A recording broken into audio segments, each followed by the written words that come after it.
पाकिस्तान के सबसे बड़े शहर कराची में पाकिस्तान तहरीक-ए-इंसाफ की एक बार फिर सुनामी। इमरान खान को कैद हुए तकरीबन 900 दिन हो गए, लेकिन उनके मुंतखब चीफ मिनिस्टर खैबर पख्तूनख्वा सुहेल आफरीदी ने रुकावटों का सामना किया। रुकावटें खड़ी भी की गईं और उसके बावजूद हजारों की तादाद के अंदर, सैकड़ों की तादाद के अंदर कराची के लोग निकले और जिना ग्राउंड पर पहुंचे। लेट अली शो यू के इस एपिसोड में आप सबको खुशामदीद। Do like, subscribe and share this content. जलसा तो हो गया, कामयाब भी हो गया, लोग भी निकले, लेकिन इसका पाकिस्तान की सियासत के ऊपर क्या असर पड़ेगा? क्या इमरान खान की रिहाई हमवार होगी या फिर एक बार और मुश्किलात का सामना करना पड़ेगा पाकिस्तान तहरीक इंसाफ को इतने पुरजोर मुजाहरे के बाद? इसको मजीद समझने के लिए, पाकिस्तान के ऊपर इसका इंपैक्ट समझने के लिए हमें ज्वाइन कर रहे हैं doctor Qaiser Rashid. Thank you so much join करने का। पहले तो आप अपना रिएक्शन हमें दें कि जो आपने देखा कराची में, ये मनाजिर बहुत सालों से हमने नहीं देखे। जी हाँ, कराची में लोगों ने रिस्पॉन्ड किया है, लेकिन हमें ये भी देखना चाहिए कि कराची एक बड़ा शहर है और कराची सूबा सिंध में वाक़या है। तो अगर सूबा पंजाब होता तो फिर रिस्पॉन्स डिफरेंट होता। सूबा पंजाब में भी लोग फ़ेवर करते हैं पीटीआई की, लेकिन जो पॉलिटिकल हालात हैं, उसमें पंजाब के लोग ज़्यादा इस तरह से ओपनली बाहर नहीं आते। तो सिंध के लोगों को चूँकि इतनी रिस्ट्रिक्शंस नहीं थी, रुकावटें उस तरह की नहीं थी जैसे पंजाब में थी, या रिटेलिएशन का या रिपरकशन का वो ख़तरा नहीं था जो पंजाब में लोगों को होता है, इसलिए कराची के लोगों ने ज़्यादा रिस्पॉन्ड किया दैन इन लाहौर। लाहौर का हमने रिस्पॉन्स देख लिया। लाहौर के अंदर ऑब्वियसली बज़ाहिर तौर के ऊपर तो पीएमएल-एन की हुकूमत है, मरीम नवाज शरीफ वजीर आला हैं। कराची के अंदर पीपल्स पार्टी की हुकूमत है, वहां पे मुराद सईद है, मगर इफेक्टिवली जरदारी साहब वहां पे चलाते हैं सदर पाकिस्तान। मगर इन दोनों कुव्वतों के पीछे है अफवाज पाकिस्तान, और कहा जाता है कि एक्चुअली वो चला रहे हैं पूरी एडमिनिस्ट्रेशन को। ये इत्तेहादी भी हैं, और इस इत्तेहाद के अंदर हमने देखा कि 8 फरवरी से लेकर जो हुआ इंतखाबात के अंदर, उसके बाद इनका कटजोड़ और जिस तरीके से मुल्क को चलाया जा रहा है वो सबके सामने है। क्या इंपैक्ट आ सकता है ये जो पावर शो एक तरीके से किया है पाकिस्तान तहरीक इंसाफ ने कराची में, नंबर्स निकाले हैं, उसके बाद आपके ख्याल से क्या इंपैक्ट आ सकता है सियासी मंजरनामे पे पाकिस्तान के? देखिए, आपके पहले क्वेश्चन का थोड़ा-सा जवाब रह गया, वो ये था कि अगर पीटीआई दोबारा करती है जलसा, फिर देखते हैं क्या होता है। ठीक है ना? ये पहला जलसा था ना, तो ज़रदारी साहब जो मुफ़ाहमत के बादशाह हैं, उन्होंने ये कोशिश की होगी कि पहला जलसा हो जाए, हमारे ज़िम्मे ना पड़े पीटीआई। तो अगर दोबारा ये चीफ मिनिस्टर इसके सरहद के पीटीआई के दोबारा आते हैं, फिर क्या होता है? फिर वो हमें से उस वक़्त हमें से डिटरमिन होगा कि सिंध की क्या पोज़ीशन है इनके मतलब। ओके? ओके, अब आपका सेकंड क्वेश्चन ये है कि कौन इस सिस्टम को चला रहा है? देखिए, एक जनरल ट्रेंड है कंट्री के अंदर कि पीटीआई को दूर रखना है पॉलिटिक्स से। Okay? Suppression is a different word, कि सप्रेस करें, लेकिन असल में ये है कि पीटीआई पॉलिटिक्स से दूर रहे। असल में ये है मेजर पॉइंट जिसके गिर्द सारी सियासत घूमती है। इमरान खान को अंदर रखा हुआ है ताकि वो सियासत से किनारा कश करे या पीछे हटे। ओके? तो जब तक वो पीछे हटने की बात नहीं करते या खामोश रहने की बात नहीं करते, उनका बाहर आना मुश्किल है इस वक़्त के हालात के मुताबिक। तो इस वक़्त के 2 हालात हैं, एक पाकिस्तान के अंदर है, एक पाकिस्तान से बाहर है। ओके? सो बहुत से पीटीआई के दोस्तों ने उम्मीद लगाई हुई है कि ईरान में जो कुछ होगा, उसका इम्पैक्ट पाकिस्तान पे आएगा। ओके? मे बी पॉसिबल, लेकिन अभी हमें कुछ कहना बहुत मुश्किल है, क्योंकि पाकिस्तान की गवर्नमेंट जो वो अच्छे टर्म्स पे चली गई है अमेरिका के साथ, और अमेरिका का भी कोई ख़ास रुझान नहीं है कि पाकिस्तान के इंटरनल मामलात में मुदाखलत करे। इसलिए इमरान खान का अभी फ़ौरन से छूटना मुश्किल नज़र आता है। लेकिन बात ये है कि किसी वक़्त भी चेंज आ सकती है। ये नहीं है कि इमरान खान हो सकता है कि नेक्स्ट मंथ ही बाहर आ जाए, राइट? गवर्नमेंट के ऊपर प्रेशर भी आ सकता है। ये डिपेंड करता है कि गवर्नमेंट कब इलेक्शन चाह रही है। अगर ये एक चीज़ श्योर है कि जिस साल इमरान खान बाहर आएँगे उस साल इलेक्शन होगा। ओके? इसको रिवर्स कर लें। अगर इस साल गवर्नमेंट चाहती है इलेक्शन हो तो इमरान खान को बाहर लाया जा सकता है। ओके? ये दोनों चीज़ें साथ-साथ चलती हैं। 8 फरवरी अनकरीब है। 8 फरवरी को भी पाकिस्तान तहरीक इंसाफ ने एक बड़े जलसे का, कि 2 साल हो जाएंगे इंतखाबात को। इन 2 साल के अंदर आपने देखा, इलेक्शन के दिन भी आप बड़े क्लोजली ऑब्जर्व कर रहे थे क्या हुआ, किस तरीके से रिजल्ट आना शुरू हुए। मैं उस वक्त कराची में था, वोट डाल के आए थे, टेलीविजन स्क्रीन के ऊपर रिजल्ट आ रहे थे, बंद हो गए, फिर एकदम तब्दीली हुई। आप अभी लाहौर के अंदर हैं, वहां पे किस तरीके से नवाज शरीफ को जिताया गया यास्मीन राशिद के खिलाफ, जो फॉर्म 47 और फॉर्म 45 का पूरा गेम था। इन 2 सालों के अंदर सब कुछ करने के बाद, सप्रेशन का आपने अल्फाज इस्तेमाल नहीं किया, सब पावर्स को अब्जॉर्ब करने के बाद, कॉन्स्टिट्यूशनल अमेंडमेंट्स 26 27वीं आईनी तरमीम, उसके अंदर कोर्ट्स का जो हाल हुआ, जुडिशरी का जो हाल हुआ, जोर के ऊपर डंडे के ऊपर हुकूमत चलाने की भी कोशिश की गई, मगर फिर भी मीशत आपकी माइनस के अंदर ही है अभी भी। हालात लोगों के बद से बदतर होते चले गए। तो ये एक्सपेरिमेंट जो चला है, चलें 2 साल लगा लें आप, फरवरी 8 फरवरी से, तो उसके बारे में आपका क्या क्या राय है आपकी डॉक्टर?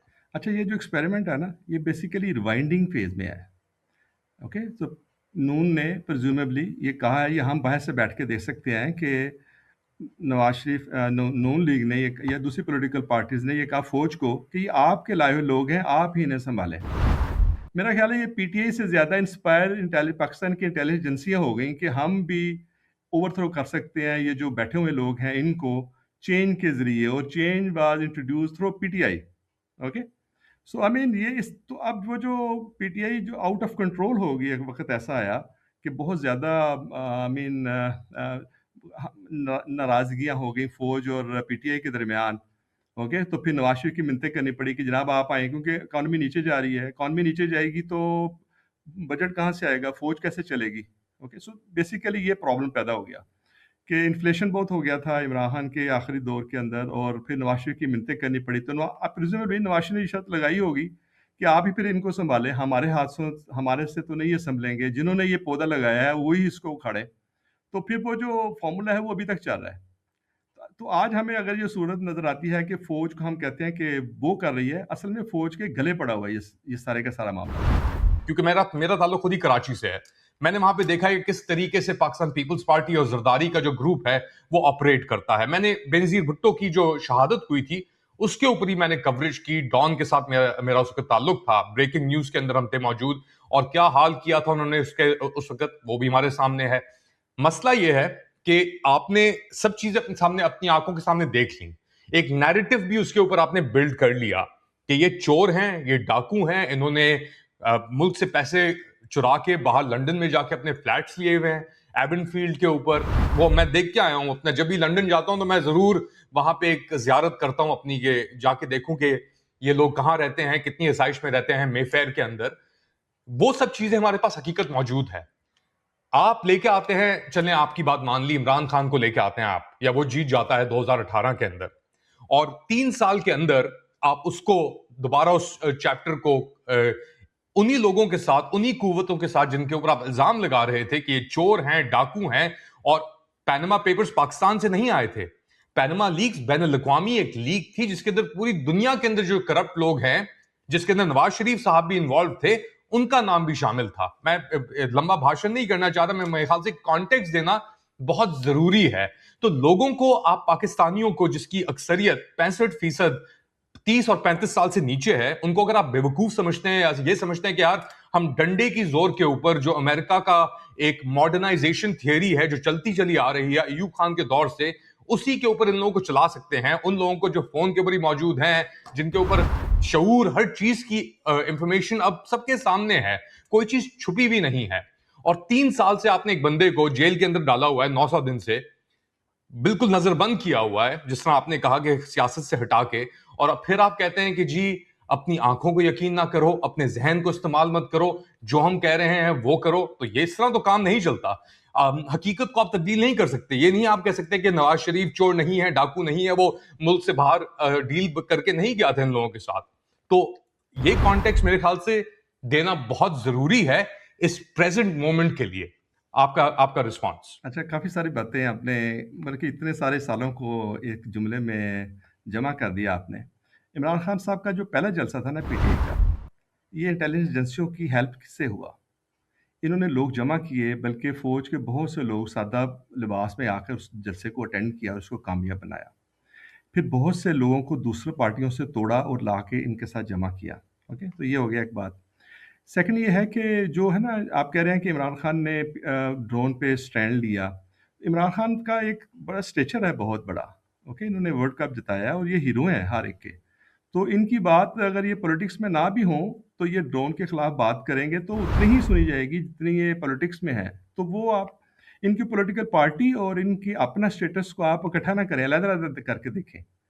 तो इमरान खान की इंडिविजुअली बहुत अहमियत है, अदर दैन पॉलिटिकल पार्टी। अगर आज ये कहते हैं कि मैं कोई और पॉलिटिकल पार्टी बनाता हूँ, तो सब लोग उसमें चले जाएंगे, इसके फॉलोअर्स। ये पीटीआई ऐसे छोड़ देंगे। इतना स्ट्रांग इनकी पर्सनैलिटी है और इनकी पोजीशन है। हीरो है हमारे मुल्क का। तो इनकी पार्टी का रिस्पॉन्स और इनकी पार्टी की growth is a different thing, और इनका अपना stretcher is a different thing. इनको अलहदा देखेंगे, फिर चीज़ें की समझ आएगी। अब बाकी रह गया इनका नवाज शरीफ वालों का कि ये कैसे जाते हैं बाहर और क्यों है। मैं आपको एक और भी वाक़या सुनाता हूँ। जब ये कू हुआ 99 में, ओके, तो नवाज शरीफ के घर थे यहाँ पे मॉडल टाउन में। ओके, तो फौज सारी अंदर गई। इन्होंने जाके सोफों पे बैठ के ऊपर और बड़ी तोड़ फोड़ की, जाके बेइज्जती की। भाई प्राइम मिनिस्टर की आप ऐसे ये सलूक करते हैं। तो आई मीन ये हमें जो नज़र आता है वो ये है कि फौज का जो अब्रप्ट रिस्पॉन्स था, एजिटेटिव रिस्पॉन्स था to Nawaz Sharif and their family. तो इन्होंने ये सोचा कि अब यहाँ से हम पैसा बाहर ले जाएं। अब हम यहाँ रह नहीं सकते। हमारा नाम है, हमने पॉलिटिक्स में सरमायाकारी की है, टाइम की और मेहनत की, लेकिन हमें ये लोग आए दिन तंग करेंगे। तो आई थिंक ये हमें परसीव होता है कि ये इसकी वजह से ये पैसा बाहर ले गए और उन्होंने दूसरे मुल्कों में जाके कारोबार भी किया। अब एक आप कह रहे हैं कि एक इल्ज़ाम लगा इन पे कि ये फलां-फलां इन्होंने चोरी की है या क्या किया है। तो देखिए, इनके जब इलेक्शन थे ना शुरू में आए, तो इन पे नवाज शरीफ पे इनके पे इल्ज़ाम लगा कि इत्तेफाक फाउंड्री में या किसी फैक्ट्री में रॉ के एजेंट भी का बैठे हुए हैं, 100 और सो कुछ, राइट? आई मीन ये इस तरह के ये कौन लोग इल्ज़ाम लगा रहे हैं? ये इंटेलिजेंस एजेंसियाँ कर रही हैं सारा। मैं आपको एक और भी बात बताता हूँ, ये लड़ाई झगड़ा कहाँ से स्टार्ट हुआ, फिर हमें समझ आएगी कि बात गई कहाँ तक है। पैनामा इंटेलिजेंस एजेंसीज ने नहीं किया था सर, वो तो एक बैन अल-अक़वामी एक कंग्लोमरेट था जो रिलीज हुआ था, पूरी नहीं, दुनिया के अंदर वो चीज़ गई मैं थी। ये कह रहा हूँ कि जो बात थी कि नवाज शरीफ की यहाँ कोई फैक्ट्री है जिसके अंदर 120 या 50 रॉ के एजेंट यहाँ आके काम कर रहे हैं। ओके, आई मीन इस तरह की चीज़ें भी फैलाई गई ताकि किसी को हम इतना ज़्यादा डिग्रेड करें कि लोग उससे नफरत करें और दूसरी पार्टी को वोट दें। देखिए, लोगों ने वोट दिया ना, फिर वोट दिया, नवाज शरीफ को हटाया, दूसरे को वोट दिया गया, तो नवाज शरीफ भी नाराज़ होके या जैसे भी ये लोग कंप्रोमाइज़ करके चले गए बाहर। तो फिर उसी नवाज शरीफ के पास जाना पड़ा फौज को, उन्होंने इंटेलिजेंस एजेंसियों को कि आप वापस आए और मुल्क संभाले। तो उन्होंने भी शर्तें लगाई कि मैं नहीं संभालूंगा, क्योंकि आप जिन लोगों को लेके आए उनको फिर आप संभालें। तो ये जो एग्रीमेंट है ना, इस वक्त हमें नजर आता है कि फौज चला रही है। फौज पीटीआई को डील कर रही है। फौज के जिम्मे ये काम पड़ा हुआ है कि जो आपके प्रेडिसेसर्स ने काम किया है, आपने उसको रिवर्स करना है। ये रिवर्स करने की जिम्मेदारी आपकी है। This is what happened. जो आखिरी लड़ाई थी इमरान खान की फौज के साथ, वो जनरल बाजवा के साथ थी। इमरान खान जा रहे थे रशिया। ओके, सो ये बात जो मैं आपको बता रहा हूँ, ये इमरान खान के एक मैंने वो एड्रेस सुना था जो पब्लिकली गिरफ्तार होने से पहले कुछ दिन पहले उन्होंने किया था, जो मुझे याद है। तो उन्होंने कहा कि मैंने जनरल बाजवा से पूछा कि क्या मुझे जाना चाहिए रशिया, तो उस जनरल बाजवा ने कहा जी ज़रूर आपको जाना चाहिए। और उस मीटिंग में मलिहा लोधी भी बैठी थी। ओके, सो मलिहा लोधी, आप जानती हैं कि छोटा नाम नहीं है, उन्होंने भी कहा कि हाँ जाना चाहिए। ओके, सो जो जनरल बाजवा कह रहे हैं, मलिहा लोधी भी वही कह रही हैं कि आप जाएं। तो ये रशिया चले गए। तो उसके बाद वहाँ पे जिस दिन पहुँचे, अगले दिन वो वहाँ पे लड़ाई शुरू हो गई, आई मीन यूक्रेन के साथ।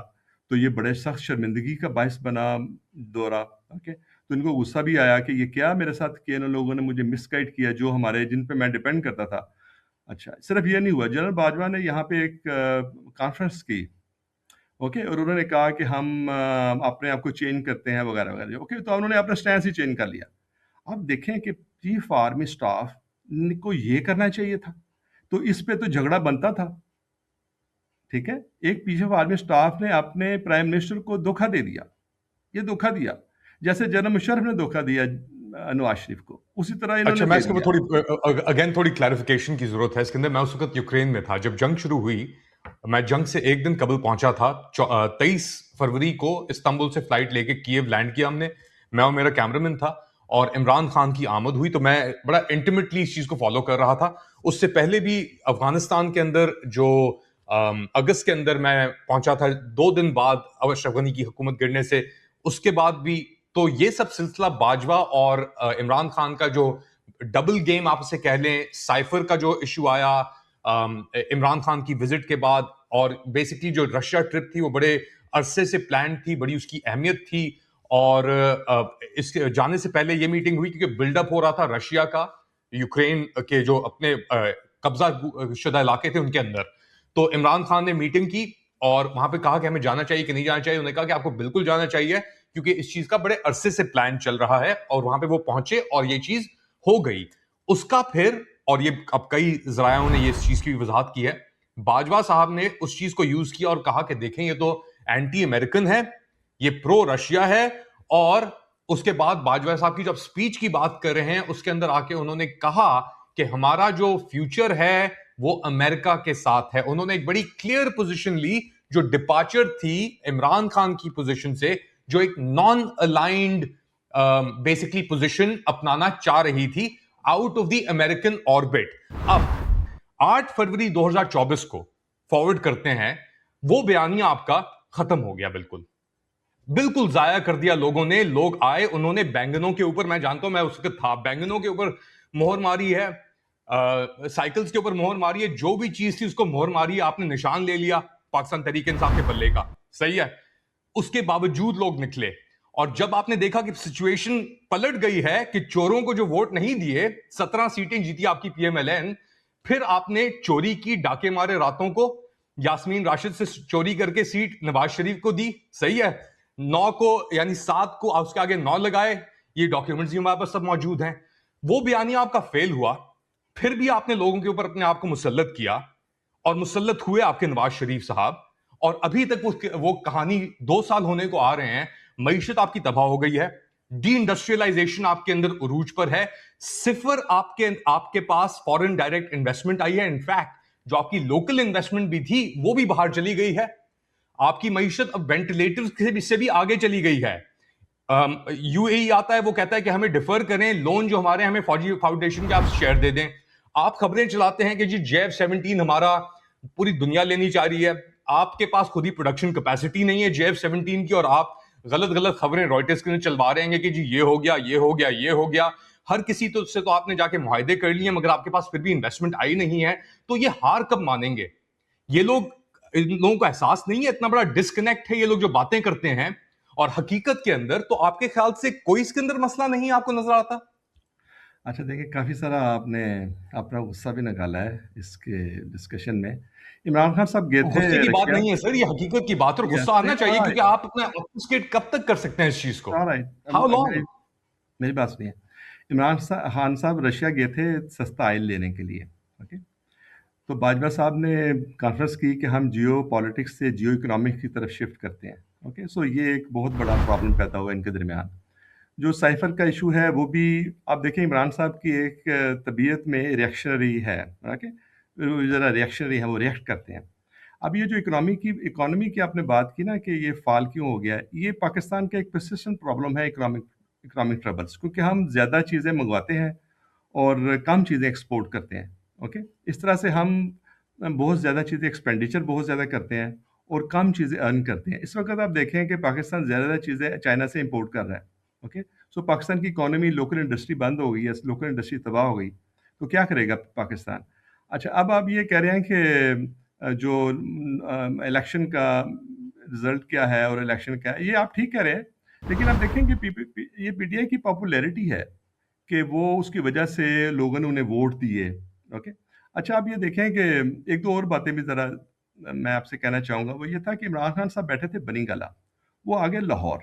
ये हुआ क्यों है? मैं आपको उस पे ज़रा बात करता हूँ। बनी गाला थे, इनको station, he was station Bani Gala, then he came to Lahore, और यहाँ पे केनाल पार्क में इन्होंने डेरा लगाया। अब इनको पुलिस चाह रही थी कि हम गिरफ्तार करें, पुलिस ने इनको नोटिस सर्व किया गिरफ्तारी का। असली तौर पे इनको गिरफ्तारी देनी चाहिए थी, क्योंकि स्टेट जब कह रही है कि गिरफ्तारी दें, इन्होंने नहीं दी। इन्होंने कहा कि मैं प्रिज्यूम करता हूँ कि मैं गिरफ्तार हो जाऊँगा, तो मेरी बेइज्जती होगी, मुझ पे मार-धाड़ होगी। ओके? मेरा ख्याल है ये प्रिज़म्पशन गलत थी, क्योंकि फॉर्मर प्राइम मिनिस्टर पे मजाल नहीं है किसी पुलिस वाले की या किसी की कि वो इन्हें हार्म कर सके। अब देखिए कितने अरसे से अब वो उनको जेल में रखा हुआ है। सो आई मीन ये तो स्टेट के साथ लड़ाई नहीं लेनी चाहिए थी इन्हें। मुझे याद है कि यास्मीन साहिबा जिनका आपने ज़िक्र किया, उन्होंने इमरान खान को मशवरा दिया था कि आप गिरफ्तारी दें, हम छुड़वा लेंगे अदालतों से। उस वक़्त तो अदालतें इनकी फ़ेवर भी कर रही थी, लेकिन इमरान खान ने गिरफ्तारी नहीं दी। अच्छा, दूसरी बात, अगली बात भी है कि यहाँ पे जो लड़ाई हुई सड़कों के ऊपर, उसमें पुलिस को बहुत मारा। ओके? तो ये लाहौर पुलिस पिछले कुछ अर्सा पहले वर्दियाँ चेंज करके बड़ी सॉफ्ट बनी हो चुकी थी, बहुत सॉफ्ट थी। तो इनको जब मार पड़ी, बल्कि मैं एक और भी बात बताऊँगा कि हमारे बहुत से पठान भाई जो यहाँ लाहौर में आए हुए थे, उन्होंने गलेलें चलाई और पुलिस पे ख़ासा वो उन्होंने अपने जो निशाने थे वो पक्के किए। तो भई देखें, पुलिस के ऊपर कोई भी पार्टी हो, चाहे जमात इस्लामी हो या नवाज़ लीग हो, कोई भी ऐसा करेगा तो पुलिस रिएक्ट करेगी।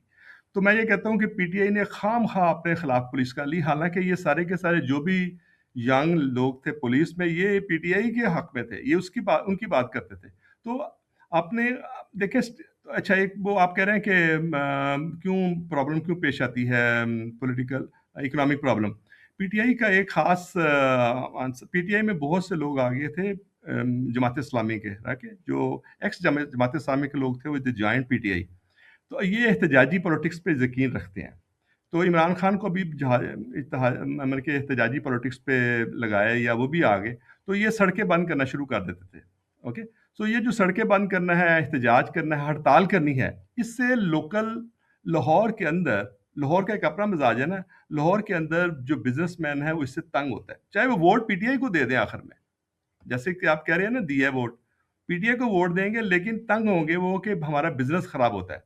तो आई मीन ये पीटीआई को ज़रा इस चीज़ों को ज़रा नज़र रखना चाहिए था कि हम बार-बार एहतजाज कर, मेरे सामने बहुत सी दफ़ा एक बंदा वैसे ही उठ के चला जाता है कि जी ये प्रोटोकॉल की गाड़ियाँ क्यों गुज़र रही हैं, सड़कों के ऊपर हंगामे शुरू हो जाते हैं। भई जब बात ये है कि जब law and order he maintain ना होगा, सिविल ऑर्डर मेंटेन नहीं होगा, तो सिस्टम नहीं चल सकता, क्योंकि यहाँ के लोगों को आदत नहीं है। फॉर एग्ज़ाम्पल लाहौर में एक ऑर्डरली सिस्टम चलता है, तो यहाँ के लोगों को डिसऑर्डर की आदत नहीं है, इसलिए पीटीआई के खिलाफ ये रिएक्शन आया गवर्नमेंट का। लेकिन हालांकि लोग उनके हक में थे या आज भी हैं, राइट? तो ये कंट्रास्ट हैं जो हमारे सामने नजर आते हैं। बड़ी बात है आपने की। आई अपोलोजाइज कि अगर मैं थोड़ा आपसे नहीं नहीं, इस सवाल और जवाब इसके अंदर लेके चला हूं, मगर शाबाश।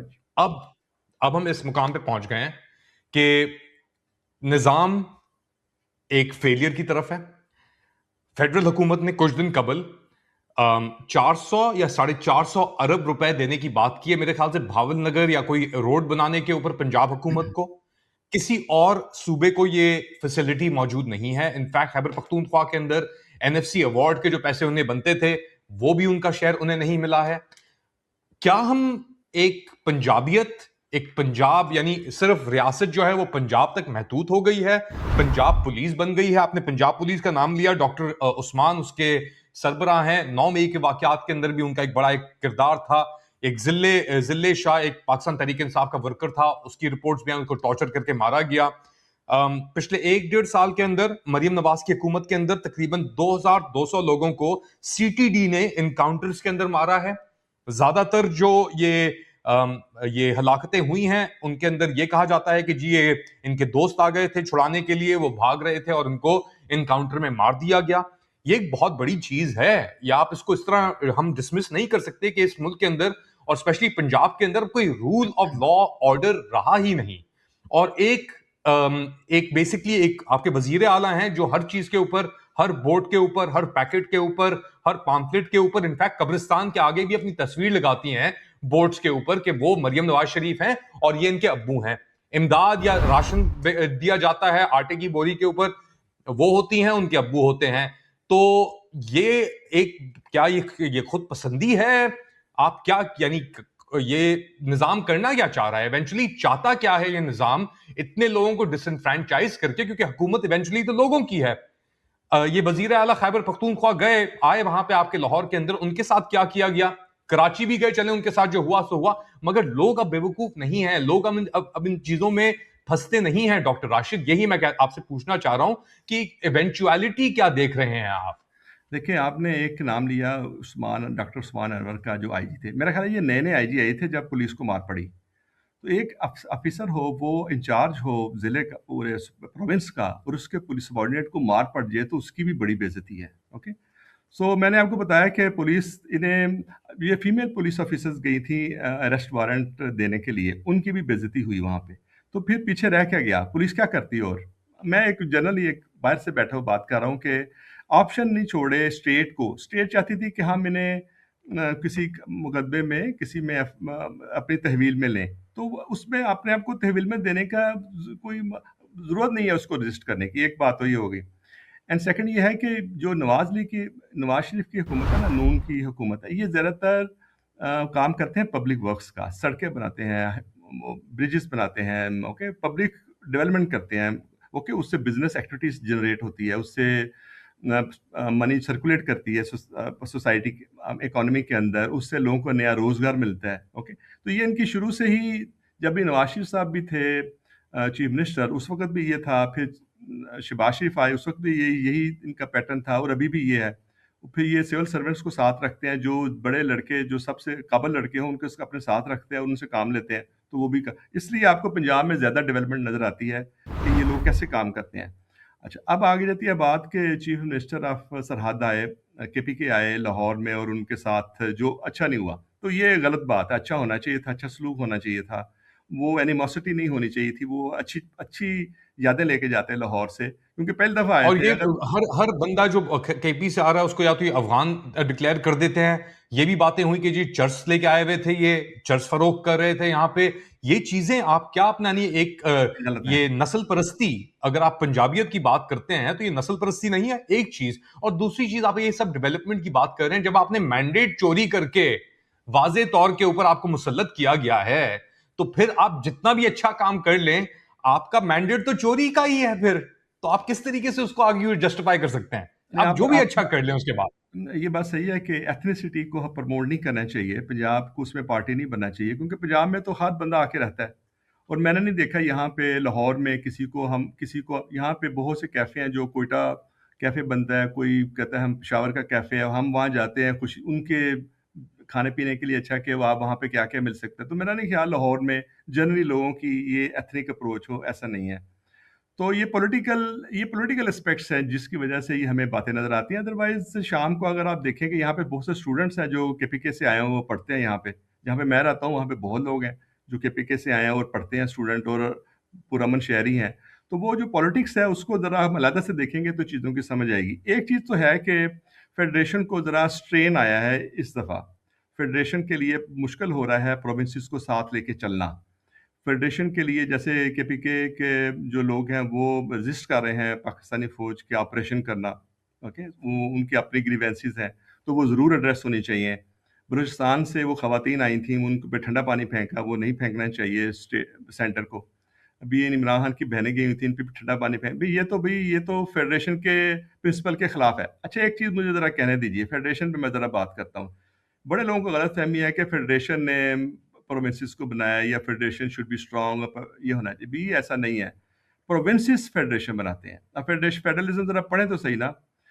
ठीक है, जो ये बात करते हैं उनको मैं कह रहा हूँ कि प्रोविंसेस अपना अपना हक देते हैं सेंटर को, एक जगह को, अपनी ज़मीन भी देते हैं, अपने रिसोर्सेज देते हैं, और उससे सेंटर क्रिएट होता है जिसको हम फेडरेशन कहते हैं।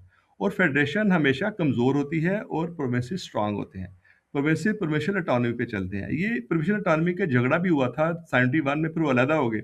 अभी तक हमें ये समझ नहीं आ रही कि एक्चुअली कंसेप्ट क्या है फेडरलिज्म का।